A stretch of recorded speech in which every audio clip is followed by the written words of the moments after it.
Hey guys, this is the part 2. I wanted to get this all in one video, but I couldn't because like I was saying on the last video, it's only going to let you do 15 minutes for some reason now when you're starting out. So I had to make a part 2. So, and this is all going up at the same time. So please just go to my channel, like, subscribe so you can see all my new videos because I am going to be coming out with a lot of content. And I would greatly appreciate you supporting it, for real. Okay, so I love touching my baby face. I be getting on his nerves. Okay, so where I stopped at on the last video, I had too much going on because my labor just was not progressing. I was stuck at 4 centimeters for like 2 days. I was in the hospital for I was in the hospital longer than 3 days, but I was in labor for 3 days.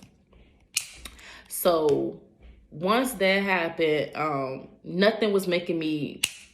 The Pitocin wasn't working. I was not progressing on the Pitocin, I did progress to 6 centimeters.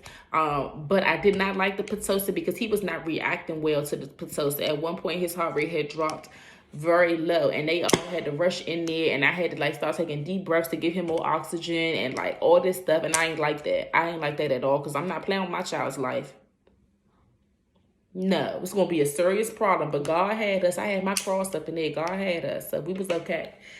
But yeah, so I really didn't like that Pitocin. I kept starting it and stopping it, starting and stopping it because I didn't like it. I didn't trust it. So anyway, I was there so long. It was so many different shifts of nurses coming because I was there so long. But that last shift of that nurse that came on that 3rd day, oh Lord, God bless her. Her name was Augusta. God bless her. She tried any and everything she could to make sure I did not have to get no C-section because they were starting to throw that around like, oh, maybe you may have to get a C-section because you're not progressing. And they wanted to break my water too. I'm like, no, because I already know once y'all break my water, he only got a certain amount of time before y'all like, okay, he's running out of amniotic fluid. So I hear you, baby. So I said, no, I don't want to break my water yet. So like I said, when she came, she was like on it, y'all. She was the young white girl too, like young. She knew what she was doing though. She like, lay like this. I promise you, your water gonna break. Y'all, she had me laying. I was like, I can show y'all. I was laying. She had the peanut ball, because I had seen that on vlogs too. I wanted the peanut ball. People would do that. They label with just, not me. Not me. But anyway, I still wanted to use it. So she had the peanut ball and she had me laying like this and one leg like this and my back like this. I smelled everything. In 30 minutes, my water had broken its own. My water had broken its own. So after that, then once my water had broke, mind you, this day 3 though. Once my water had broke, I'm like, okay, now we need to make sure this is progressing because of the fact that I don't want to have to get no C-section. And I know time is limited now. So once that had happened, she like, okay, we're going to sit the bed all the way up like I'm driving a car. Okay, that's how far the bed was up. She like, we're going to sit the bed all the way up. We're going to put the peanut ball in there between your legs. And then we're going to put this waist trainer thing on you. Like she put this waist trainer thing on me too. When I tell y'all, I was scared. Me and my mother was like, that's safe? We don't want to hurt the baby. She was like, I promise you, they've been doing this for years. So, girl, she put this waist trainer thing. I'm talking about, girl, like, y'all, my friend. She put this waist trainer thing around my pregnant stomach, y'all. It was tight as hell. That, plus the bed sitting up, plus the peanut ball. And mind you, I had sickness too. I didn't throw up none of my pregnancy, but when I was in labor, I was throwing up too. I didn't know that was going to happen to me, but they gave me some nausea medicine. But back to the story. That all 3 of those things together worked. Because when I tell you, all of a sudden, I started getting these real bad cramps. Mind you, because I told y'all my epidural wasn't working. But I wasn't acting crazy though. So my epidural wasn't working. So I felt everything. So I'm like, can I lay down for a second? Because I'm uncomfortable. I'm like, I don't feel good. So when I lay down, mind you, because I'm cramping, or that's what it felt like to me, but really I'm dilating. When I lay down, I'm like, something is coming. They like, no, you're on epidural. I'm like, I know, but my epidural isn't working. I'm trying to tell y'all, something is coming. I kept saying that something is coming out. So she was like, you want me to get the doctor so they can look to see how much you may be dilated? Because I've been stuck at 6 centimeters for a long time. The doctor came in. She like, I'm trying to tell you, you're not. And then she checked. She said, she looked at me. She said, you're 10 centimeters. I said, she said, we was just like so happy. I was like, it happened so fast when that girl got stuck out on the shift. I'm not playing. She knew what she was doing. So next thing I know, it's just boom, boom, boom, boom, boom. So I'm like, I feel like I gotta push. Like that's how I know I'm not numb, because everybody else be like, they did not know when to push. I'm talking about multiple people. I knew when to push. I knew he was coming out. So I'm like, I gotta push. I need to push. So the girl was like, okay, well, the doctor about to come in, but you can go ahead and start pushing. So they set me up to start pushing. I'm like, I don't want to tear. So I had seen a lot of the vlogs. They were saying, like, have you count to 10 and then stop, so you don't just keep pushing, and then that's how you tear. Long story short, I'm just telling them, like, count. They're like, what do you want to do? I'm like, just count. So they just like 1, 2, 3. When they get to 10, then I stop, take a break. And they wanted me to take a longer break. I'm like, no, I need to push. So I went ahead and did that, and then it felt like I was only pushing for like 5 to 10 minutes, if that. But the whole time they said I was pushing for 30 minutes, but it didn't feel like that to me. My mother, my child father was there, and he was holding my legs, and my mother was on FaceTime, but my sister was screen recording for me because I wanted to, they said you can't record, but she was screen recording. So anyway, they got the baby coming out, and then they had put him on my chest. But it was so funny because like all the stuff that I told them I wanted, that I seen on vlogs, you don't care about that stuff anymore. It's too much going on, y'all. I said I wanted the mirror so I could see my baby coming out and all that stuff. They was like, he's coming, let's get the mirror. Here's the mirror. I said, I don't want that. I don't want it. It was so funny. I ain't care about that stuff no more. They was trying to take my sports bra off so I can do the skin. I can't do any of that right now. I cannot. Just please. So once he came out, they put him on my chest like that, and I got to see him. And then they had took him away. Whole time I didn't know, my mother and them had said that he wasn't like breathing and moving, but it didn't seem like that when they put him on my chest. He seemed like he was fine. He had his eyes open, but they said that's what my mother and sister said. But when they got him over there, he was okay, because I told my mother to go over there with him.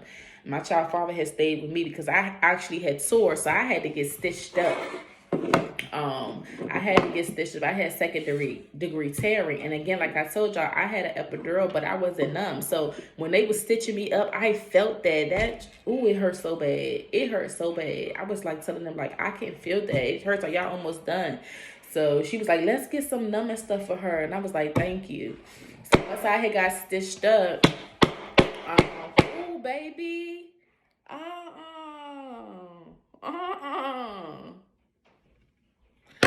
But once I got stitched up, that's when, everything was dying down. I got to hold my little baby. Oh, he had swelling, y'all, because he looked crazy. I was like, my baby. But no, like literally in a matter of a couple of hours, his swelling had went down, and he was my handsome baby boy. But so his swelling had went down and everything like that, but he was healthy. He had got an infection though, because they said that sometimes during pregnancy you can get an infection. So he had got an infection, and I did too. And I had also got preeclampsia while I was in labor, which is strange because I didn't have it my whole entire pregnancy, and I had high blood pressure. It was a lot of stuff that went on just for the labor. So he had to get an IV. He had, which arm was it? Was this arm. He had this arm that had like a band on it because they didn't want him snatching his IV out. He had to get some IVs to get so they can give him the antibiotics and stuff. And then from that point, oh my gosh, the first time using the bathroom after being stitched like that, a mess. It was a mess. Like I feel like, and I tell people this all the time, I feel like the after was worse than the labor. Okay? After your coochie after that, let me get the phone. Your coochie after that, it don't feel good. But let me put the phone back down. Okay? It's messed up. It's messed up. And then, you know, with COVID, I couldn't even really have anybody there. So I was by myself trying to take care of him. I could barely even get out the bed. I would have to go out, get out the bed, use the bathroom, trying to clean myself that day, because you want to stay clean as possible, especially if you have to get stitches. You want to make sure you're rinsing that, because they'll give you the stuff that you need. That daggone, dang, what's it called? Dang, witch hazel. That stuff helps. Get your ice packs, girl. Get them ice packs, that witch hazel with stuff. That stuff helps. It do. But yeah, I definitely feel like, and I was just like, when am I going to start feeling normal again? I mean, I think when you don't get stitches, it's probably not that bad. But if you have to get stitches, it's a rough little road to recovery. And then, like I said, after that, it was a lot of stuff that they don't talk about that happens to your body. Like, my body is so different now since I've had a child. It's crazy.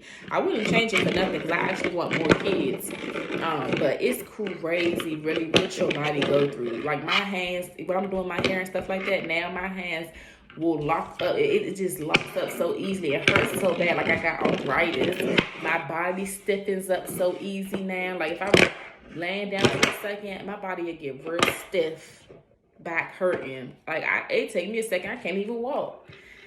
I got a hernia from pushing him out. He 9 months, I still ain't got rid of the hernia yet. My hernia still ain't gone. I got a hernia from pushing him out. My stomach is fat still. I did not snap back. And mind you, I was 112 pounds when I got pregnant. I was very small. I don't want to be that small again. I love my weight, because I do got a cute butt now. But this stomach, baby, I wasn't even this big when I was 5 months pregnant. I don't know why my stomach did not slide. Oh yeah, it's something called, I gotta think of the name for it. I forgot what the name is. I looked it up on YouTube. They were saying, like, what happens to your stomach muscle sometimes when it separates, it don't come back. I gotta figure that out, because I'm about to start a workout journey. So I'll probably post that today too. And I'm gonna just show you my real journey and me trying to get myself back together, because mind you, I've always been so small. I never had to work out, but I'm about to have to work out now. You know, so I can look half decent again. Shoot. Looking all big. I ain't never had to worry about what I was going to wear. Like, oh, I can't wear that. I can't wear that. That's how I feel when I go shopping now. Like, oh, I can't wear that. I can't wear that. I mean, it don't really bother me, because I don't really care. I'm really focused on my son. But at the same time, it's like, I do want to get a flat stomach again. It ain't even got to be real flat, but just not like this, though, baby. Don't put that in your mouth. But yeah, so I'm gonna take y'all on that journey with me of, you know, my workout, being realistic, because this ain't that channel. I wish I knew how to do my makeup and come on here looking beat every time here. This is not that channel. Maybe when I start making some money off of here, you know, I could do that. I could do that. But right now, I cannot do that. So y'all gonna have to just get what y'all get right now, and I hope y'all love it and like it. But yeah, I'm going to have a lot of different content coming on this channel. I'll be doing mukbangs from time to time, because I like to eat, man. I do. And I love watching mukbangs anyway. And then also, like I said, I'm going to have y'all on my workout journey. I'm going to have y'all on the journey of him growing up, his day-to-day milestones. He just started crawling. I'm very proud of him. He just started crawling. He's pulling up when everything's trying to stand. I do want to have another video, though, where I talk more about the rash that I had developed that's actually more common, and people don't talk about it for some reason, and some things that I did to help me in case you're going through that. And then also just to talk a little bit more about my body, how it's changed since having a child that a lot of people don't really talk about. I know it can't just be me. So definitely got a lot of new content coming, like I said, and I'll also be doing just vlogs here and there where we might be out and things like that too. So it's definitely a lot of new content coming. I'm really going to be consistent with it, because, you know, this is something that I love to do. I love to share. I love to talk with people. I love to interact with people. So I feel like, why not, you know? So if you know, like what you see so far, please make sure you like, make sure you subscribe, because that's going to just only help, you know, that's going to help me, and also let you know when I do have new stuff coming out as well. But until then, make sure you take care of yourself and you stay safe. Love and peace from me and Kayori. Oh, you said bye.